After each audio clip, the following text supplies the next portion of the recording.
Greetings. Greetings, everybody. Alright, I'm just going to share this little channel message that came to me earlier with you guys. I wrote this down in my other phone, so I'm going to be looking down a lot because I'm going to be looking at my notes. So actually Friday, was it Thursday, Friday, last week, Spirit mentioned something about Jezebel and Delilah. And I don't know too much about Delilah's story. I had to look it up. Greetings. What's up, Samantha? Thank you. I had to look up the story of Delilah. Everybody's familiar with, Jezebel, and, it's a common word that people use and stuff. So I had to look up who Delilah was and her whole story. And there was a reason for that. And I was like, okay, I'm just going to keep them in mind. And I'm going to do my research. I'm going to keep these two women, in the back of my mind. And whatever it is that Spirit is bringing to me to share with you guys. And Spirit said, check yourself before you do this. Because if I have to be real and honest with y'all, which I'm going to do, I'm always going to do. With this message, this channeling, I had to be honest and share my testimonies too. So 18, 19 years old, I was out there wounded and looking for attention and validation. So, you embody certain attributes of a Jezebel-like spirit. I'm just being honest. Okay. What's up, sis? I'm just being real. I was out, little thoughtful for a little bit. A little naive, wounded one, but I was out there, for a short period of time. So that's why Spirit's like, okay, before you do this, make sure you're not coming from a place of judgment and judging people and pointing fingers. Make sure you come with divine wisdom and divine facts and truth with a place of love, not coming on here talking crazy and talking shit. So I had to wait. And then today, I was looking up the different types of intimacy because Spirit led me to do that. So I'm like, okay, I'm gonna research more into the different types and levels of intimacy and all of that. So then it led me to a light bulb went off. So Spirit gave me the title, why, these masculine energies go for the karmic, as y'all call it, karmics, the Delilahs and Jezebels. So in order to understand what these are, I'll break them down and what Spirit led me to research about them and stuff like that in the Bible or whatever. These archetypes of women, or feminine energies rather. But I was looking at the different types of intimacy. There's 5 different types of intimacy, and there's different levels of those 5 types of intimacy. So Spirit was downloaded this to me. About the masculine and the level of intimacy that they resonate most on, because one of the types of intimacy is not the easiest, or one of the levels of intimacy is not the most easiest for anybody to tap into, because it requires complete vulnerability. So that's not the easiest part, easiest space to get to. So I'll get into that, but to understand, what we're talking about as far as karmic connections. So karmics is so widespread and so, sensationalized on YouTube. Karmics, they're just karmic lessons. We've all been in a karmic relationship before. If you've never been in a karmic relationship, a romantic one, you're probably dealing with karmic situations in family relationships, friendships. These are people that are meant to teach you lessons. These are the most challenging connections you'll have. They'll usually trigger you. There'll usually be something that hurts you.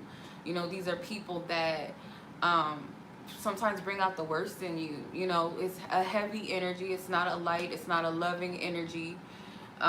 If you're in a karmic connection with a person, usually you guys only resonate with each other on a traumatic level, on a toxic level, usually on sexual levels, superficial levels. It doesn't get any further, any deeper than those levels of connecting, so most of these energies, and I'll tell you why in a second, why the masculine energy resonates with these. So if you think about Jezebel, this is someone that in the Bible they say she worshipped foreign gods, and she persuaded the Israelites to worship these gods when they were given the commandments of who their God was. So it's, you know, spiritual perversion. So, and that's another part of different levels of intimacy, is spiritual intimacy. So when you come together with a person, you guys, you have your own spiritual beliefs and your own relationship with God or the universe, whatever. Your person could be of a different religion, and you could be spiritual and still have respect for that person's form of relationship with their spiritual practices. So it's a respect thing. It's also a way for you to understand your person. How do they operate? You know, how do they, you know, deal with being under pressure? How they go through trials and tribulations in their life? What's their spiritual beliefs? What's their practice? It's a level of compassion and understanding of respect of that person's their personal relationship with spirit. That's why religion and stuff like that is like it's meant to, it's like a separation, it's a conditioning. This religion is better than this one, and this one's the true God and that. But when you just are spiritual, you don't care about how someone, what their relationship with it, with their spiritual, you know, what their spiritual beliefs are per se, like what their relationship with their God is, or how they communicate with spirit or the universe. You respect, it's like a respect thing, like respecting your differences. So with Jezebels, it's like it's a perversion of that. So they fuck with your beliefs. They get you to try to conform to be what they want you to be. That's usually what karmic partners do anyway. They don't love you as you. They love you as long as you're what they want you to be, or you're doing what they want you to do. And when you're not that, when you fall out of alignment with what they thought you were, or who you were, or thought they, whatever, an image that they created in their mind, or maybe even something you projected, once they see that, it's like, fuck you, I don't want you anymore, I don't like you, I don't love you, or you're only good enough, you know, for me to go to bed with and sleep with, or whatever. Or, you know, I'm just with you for the money, or I'm with you because you look good, or I'm with you because of the kids and stuff like that. So it's a lot of different levels to this. Jezebel energies are meant to lead you astray from yourself, your connection with yourself. So I believe Jezebel, from what I gathered, she killed some prophets, if I'm not mistaken. She was a murderer too. You ever seen like some of those movies, like those hood movies where it was like, you know, it would be like they would use like a Jezebel. They would use like you know, a bad bitch in the movie, and she would be someone to set another guy up. Like she would lure a man in, whatever, another man in, and she would set them up to get killed or something, or to get robbed, or they might even rob the man themselves. So that's a form of a Jezebel spirit. If I'm not mistaken, she murdered some people. If not, she got them murdered. And then Delilah, she had managed to get her man to fall in love with her. She knew that his strength was his hair. So she convinced him, she lured him in, and she, you know,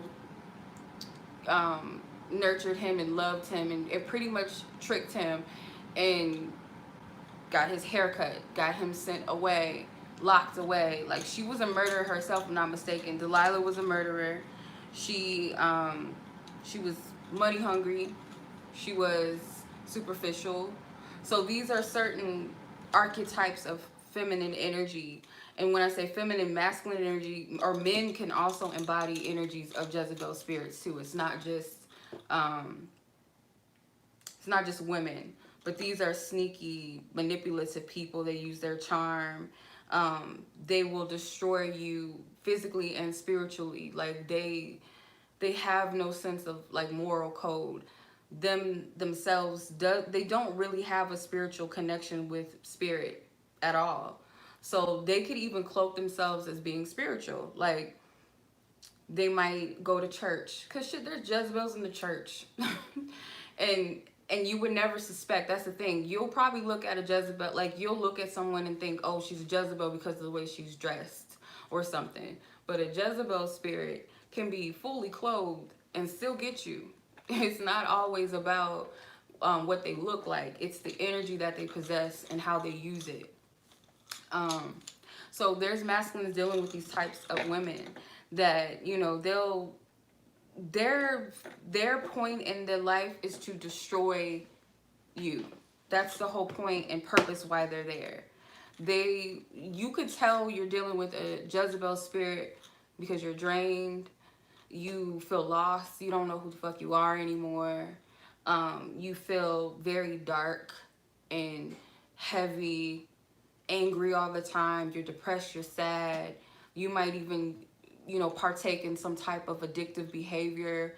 You might, if you've never been a smoker, you might start smoking. Or if you don't drink, you might become a fucking alcoholic. Like, bad things get you caught up. You could be doing good in school, or say let's say you're in college or something, or you're going to school to be a football player, and you get with this Jezebel. She throws your whole life off track to where you're not even going to practice anymore. You're not studying for school. You're not studying for your exam. Like, they're in your life to destroy you and to tear you off of your path. That's what these karmic energies are. Not everybody's karmic is dark like that, but for these specific collective of masculines, that whoever's watching, this is for them. Oh yeah, I've been there too. Shoot, there's some male Jezebels out there. Come on now, we done been there. Take you away from your family and all kind of stuff. So what I downloaded, what I channeled was the masculine has only managed to reach the sexual aspect within physical intimacy. So there's different levels of physical intimacy. So you have 5 types of intimacy, and one of them is physical. So physical intimacy could be holding hands, it could be kissing, it could be cuddling, it could be, you know, taking a shower together, some physical interaction. Okay, it could even just be like a handshake between you and another person. It's some type of physical touch and physical interaction that you have. Could be eye contact, that type of thing, physical intimacy, massage, that type of stuff, right? So sexual is one of the ways, and probably the most common way that people, that's when people think of intimacy, usually that's what they think intimacy is sexual or romantic intimacy, when it's not the soul intimacy. So yeah, so I wrote down masculine has only managed to reach the sexual aspect within physical intimacy, and one of the 5 levels of emotional intimacy that they have reached is level 1. So there's emotional intimacy, and there's a level of that too, which is safe communication. So with safe communication, it may be like just random, oh, how you doing? Oh, I'm doing good, cool. There's no in-depth conversation usually with, it's like level 1 is I can meet a stranger and they can be like, oh, I like your shirt, and I'm like, oh, thank you, I like yours too. And it's that, it's nothing deep. Okay, then you have level 2, which is opinions and beliefs. So this is where you can like share some of your beliefs and be like, you know, Black Lives Matter movement, yeah, how do you feel about that? Well, I think it's, you know, I think it's messed up, and I think it's sad, or, you know, common shit like that, right? Or yeah, I can't stand people that are liars and manipulators. Oh yeah, me too. I can't, you know, I've had issues with people that lie to me and such that. Okay, that's not that deep. Then you have level 4, feelings and experiences, where you kind of go into vulnerability a little bit, where you might share an experience like, yeah, I used to work at this job, and when I was there, I was really stressed out. My boss was such an asshole, and I just felt like I was unappreciated. And they might be like, well, you know, this one time where I was in high school, it was kind of similar to you. It's not like, it's not a deep conversation. It's not, you don't share your deep and dark secrets with these people. You might go into it a little bit, but you don't go into depth of it. So it's like surface level interaction, surface level communication, So with level 5 being the highest form, which involves being vulnerable and with the possibility of facing being rejected, that's something that may have not been explored. And if so, they may have felt like they were being exploited after. So when you share your vulnerability with the narcissist, they take that information and they use it against you. So at some point, you might share with the karmic, you might go into depth about your weakest moments, you might show them your fears, you might show them your wounds. They'll take that in, they'll take that into consideration and use it against you later, you know, to whether they use it to manipulate you without you knowing that that's what they're doing, or they'll throw it in your face later on, that type of thing. Could be, I'm getting, it could have been like one specific karmic that the masculine went into vulnerability with this person and they use it against them, so they don't go into it anymore. They don't share it. So the level 5 talks about your needs, emotions, and desires. So usually when people date, they don't go into this because this is common. I'll speak for myself. Like, this is some common, not for everybody, but in my experience, usually when I would date, I didn't feel comfortable expressing what I really wanted in a relationship and what my aim was. Like, I always knew that I wanted to have a stable relationship with someone, maybe even marriage at some point in my life, and I never expressed that. So naturally, if I'm 18 years old and I'm bringing up, oh, I want to get married someday, you would think, okay, no, you're too young, or this person's probably like, I'm not even on that right now, I'm just trying to party, I'm just trying to hit it, I don't know what you're thinking, like, this is. And it could just be you expressing your desires and what you want out of life, not just necessarily with dating. You could say, yeah, I've always wanted to be, I don't know, a public speaker and heal people and do this and that. You might not share those things intimately with people, and if you do, they might be like, oh, that's, you can't do that. Because I remember, this has happened to me. I shared something that I was passionate about, and this person told me I was whack and I would never be able to do it. And this was somebody that I was with. So it's like, you have to face that possibility of being rejected. And if you take it in a dating situation where you say, you know, my whole purpose in dating is I'm looking for a mate, I want to get married, I'm not just dating for fun. And you might have that moment where this person goes, I'm not looking for that, or that they don't call you the next day. Whatever the case may be, you got to put yourself up for that possibility of rejection, right?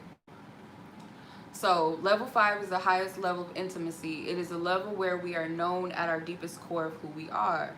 Because of that, this level requires the greatest amount of trust. If you can't trust that you won't reject me, or if I can't trust that you won't reject me, I'll never be able to share my deepest self with you. So you can't share things with people you don't trust. And I feel like a lot of masculines, they don't trust these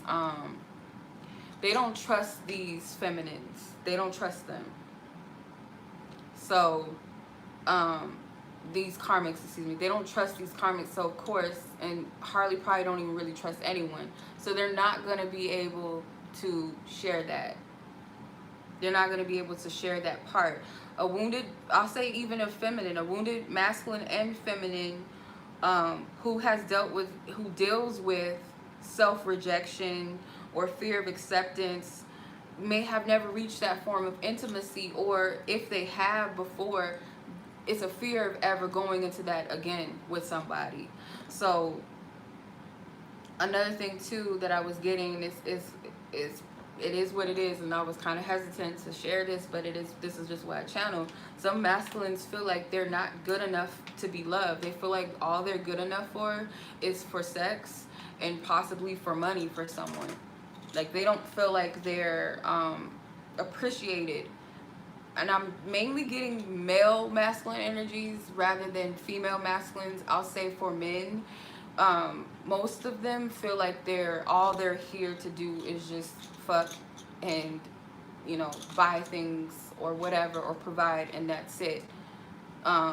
Providing in other ways, emotionally, mentally, spiritually, and all of that, or what it means to be a leader and all of that when it comes to relationship, or feeling like they're someone's protector, that they are appreciated in other ways, they struggle with this. So a lot of them don't feel capable of loving or being loved unconditionally. That's why a lot of them run. And that has something to do, that's that orphan spirit shit. But it is what it is. So that came to me clearly, because I heard clairaudiently, like, what was it? What it was, I'm paraphrasing because I don't remember, I was in a space. But basically, it was basically like I heard a masculine say, is, do you only want me for sex? So that might be something. Like, not all men go out seeking to have sex with somebody. That's not their only aim when they meet someone, is like, oh, I'm gonna have sex with this person. Obviously, of course, that's something you desire, but that's not your aim. Like, some men go into relationships, that's what they want. Most of the time, they might be open to, you know, getting to know a person just for fun, but that's it. I don't feel like every man is seeking to have sex with someone, and they most definitely don't want that to be the only form of intimacy they have with the person. So some masculine energy struggle with that, and that's what I'm getting. Probably didn't execute that well, because I'm all over the place. When I write my notes, it comes out like this, and I gotta like write it or type it down real quick. But just know that if this resonates with you, it's most likely that. And if it be that was the experience of the masculine, or if you are a masculine that feels that way, it's most likely because of the type of person you were dealing with. If I'm wounded, I'm going to attract another wounded person. That wounded person may be a little bit more controlling with their wounded. Like, they might be the one that is the predator. We're both wounded, but there's one that is the victim, and there's the one that's the predator that feeds off of the other person. And some of these narcissistic people are not wounded people. Some of them are just fucked up individuals. But they are our lessons. We go through those experiences for a reason. It's not to look at yourself as less than, or I did something wrong, or, you know, how could I be so stupid, or I'll never love again. It's not for you to get into that type of energy. It's something for you to experience, something for you to learn, and it highlights your wounds, and it also highlights your strengths as well. These people are not as powerful as they project. Like, if I gotta try to manipulate and control a person, I'm really not that much of a powerful person, because I gotta feed off another person's ignorance for me to feel some type of way, or feel like I'm in control, or I'm powerful, or whatever. You don't gotta do all of that. So these people themselves, like, if you know that they come from a background that was, you know, toxic, or they've been abused, have compassion for them. Some of them, they just, I don't know, they just psychotic. I don't know, they just crazy. I don't know. But you can always tell if a person truly loves you, because when you, like, it's one thing to be like, oh, I can't stand my man, he get on my nerves, but I'm gonna still cook this ninja dinner because at the end of the day, I still love him. And, you know, but there's a difference between, oh, she didn't cook my dinner, you're a dumb bitch. I've had this before. I'm just expressing what has happened to me before. I've dealt with a narcissistic relationship, a couple of them, some crazy stuff. Like, if you don't do what they want you to do, then you're every name in the book but a child of God, as they say, or beautiful, or whatever. They fucking despise you and they hate you at the end of the day, because you're not in the form of what they want you. You're not doing what they want you to do. And that even starts with parents as well. Some people, their first narcissistic relationship is with their parent, or parents, where nothing you do is good enough. If you mess up one time, if you get a C on your report card, they'll probably throw your dinner plate at you. They'll probably not talk to you for the rest of the night. probably call you a bad child. They'll call you stupid. So some people go through that and don't even know that that's the conditioning that they're in. And unfortunately, I've dealt with stuff like that as a child as well. So it's something that you carry in your mind, and it makes you not want to open up to nobody. And then you strive for perfection in relationships. Oh, I got to do this for this person. And with a narcissist, you're going to always try to live up to their expectations, and you're never going to be able to live up to a narcissist's expectations. You're going to drive yourself crazy, and usually that's what happens until you say enough is enough, like something is wrong. This person does not really love me. Nothing I do is ever good enough for this person. This person does not love me unconditionally. So it's, I don't know, it's just a lot of, it's not a lot of levels to it. I'm not a psychologist or nothing like that. I'm just speaking off experience and things that I researched. But yeah, I've been there. I've went crazy. I've cut my hair because I'm like, oh, I can't be good enough. I'm not pretty enough for him. I'm gonna cut my hair off. I went crazy in some relationships. Went violent. Like they bring out the worst in you. But when they bring out the worst in you, you're able to like confront and face those demons within yourself. Those wounds, they manifest maybe in toxic ways and destructive ways. But at some point, when you get fed up with those cycles, you confront it or you detach from those relationships, and you got to get the hell out of them immediately.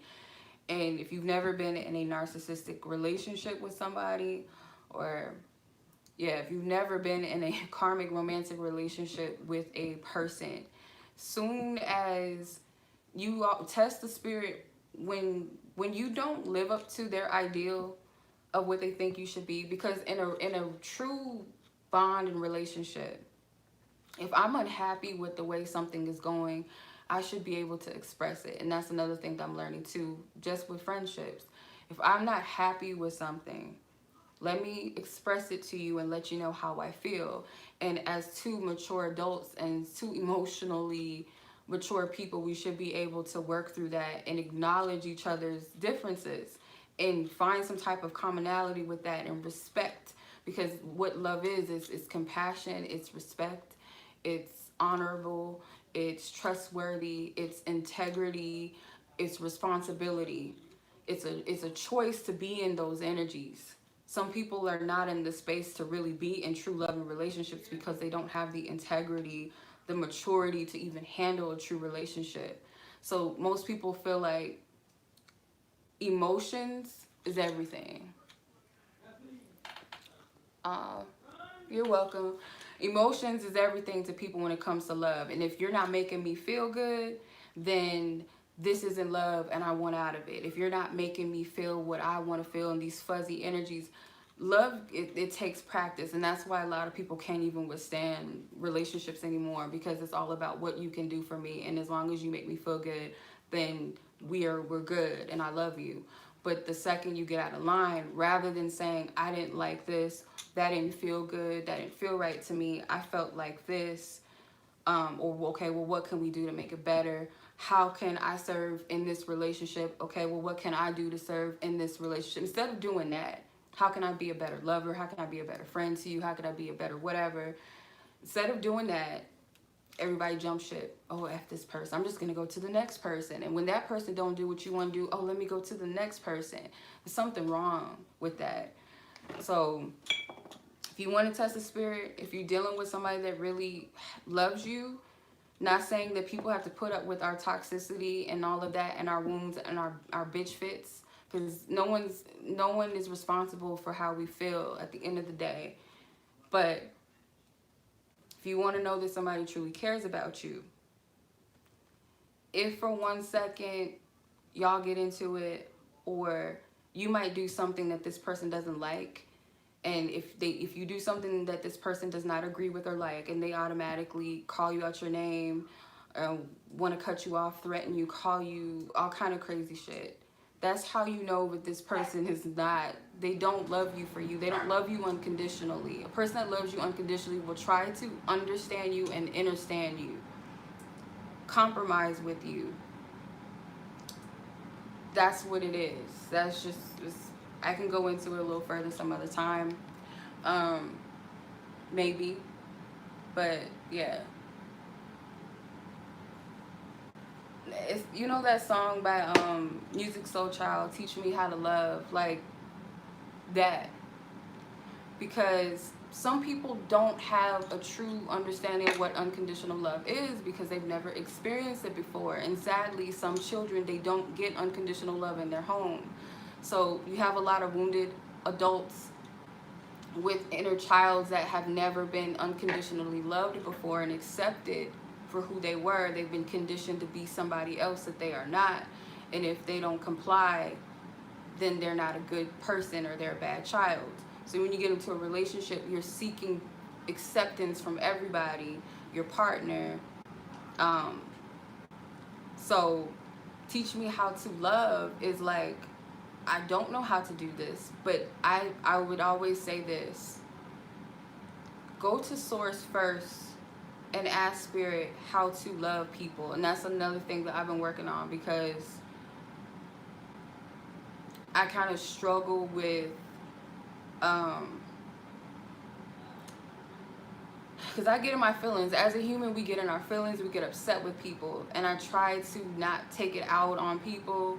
And people that hurt my feelings, I want to handle it in a way that is non-toxic as possible.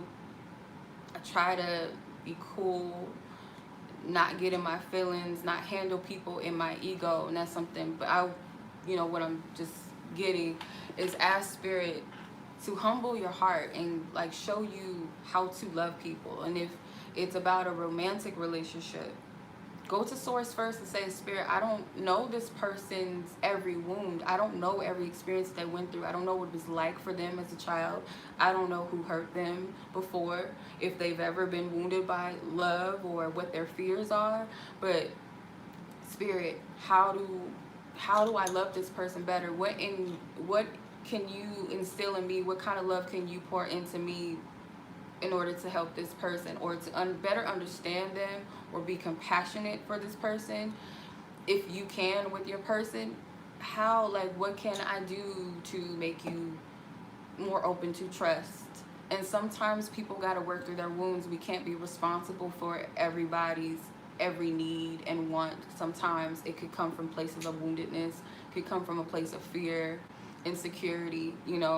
Some things are like, well, I just want you to call me more. And it's like, okay, well, I can't call you all the time, but I can make more of an effort to A, B, and C, right? So things like that. It's all about communication, compromising, respect.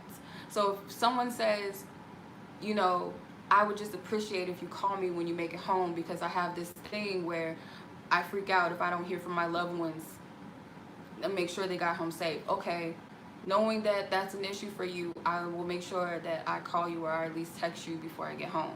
That type of thing. Keeping your bargain. That type of thing. It's a lot that goes into a relationship. It really is. And I'm learning that because I've never been in a real healthy relationship. So I'm learning all of this. And when God is the head of everything, or when the divine, whatever you feel comfortable saying, when the divine is in the head of everything, you have that help, because God knows us better than we know each other. So we might think we know what we want and need, but God knows it far better. But also you want to take into consideration of what that person wants and needs, not discounting their feelings and, oh, well, whatever. Oh, whatever, that's stupid, I'm not doing it. Because I had that too. Like, I'd be like, I want to spend, like, I don't want to put this person out there because it's probably my daughter's father. Fuck it. I would be like, why don't you ever, like, go to the park with us? Or I would want to do just simple shit. Like, let's take the baby to the park. Like, let's go take a walk or something. Like, I would just want to do simple shit. Oh, I ain't doing that. That's stupid. I ain't. Like, just dumb, like, what? Like, just stupid shit. It's really stupid. But it's all about a level of maturity. It's all about integrity. You gotta be in a place to handle relationship, and I get that, and even more so. There's another levels and layers that I'm getting why it's important to be single and learn about yourself your wants and your needs and how to interact with other people. And if you're in the place of authority to really be in a relationship, if you're in a place of, can you handle being in a relationship? Are you responsible enough to handle another person's heart, and vice versa? Are you asking to be with someone that is not responsible enough and mature enough to handle another person's heart with care and with compassion and understanding and patience and integrity and all that? Are we in the space for that? Am I in the space? Are they in the space for that? If not, I would be doing myself a disservice and this person a disservice if I'm not ready or they're not ready. It just wouldn't work that way. And a lot of people speak about divine connections and all of that. Well, when you say divine, you're saying God-like connections. And when you say God, you're talking about a supreme being. A supreme being is someone of high authority. Are you in a position to be in authority with the connection? Like, are you even in a place to be in that, if that makes sense? Of course, you learn lessons through connections. You know, at a young age, most people start dating at 16. You learn about things. But I feel like knowing what I know now, I would probably tell my daughter, and if I have any more kids or whatever, I probably would tell her not to date until she feels like she's really ready for what comes with being with another person or dating another person. I would probably tell her that. Yeah. So I don't know. I feel like I'll probably talk y'all head up, but that's basically it. So what I'm going to do is I'm going to close that out. I'm probably gonna do. I forgot to do my love vibes this week, so I'm gonna do a love vibes reading this week. I don't know if I'm gonna do it tonight or some other time. I'm trying to manage. You know what I mean? But yeah.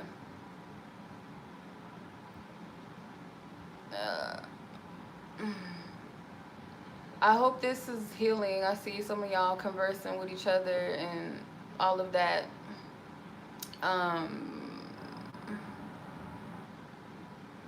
Yeah, unfortunately, sometimes it's your family. I send you guys love, whoever. I hope this blessed somebody. I hope it helps somebody. I do. So, much love. You guys, be well, be safe, and I'll catch you guys in the love vibes whenever I do it. I don't know I'm going to do it, but much love as always. Peace.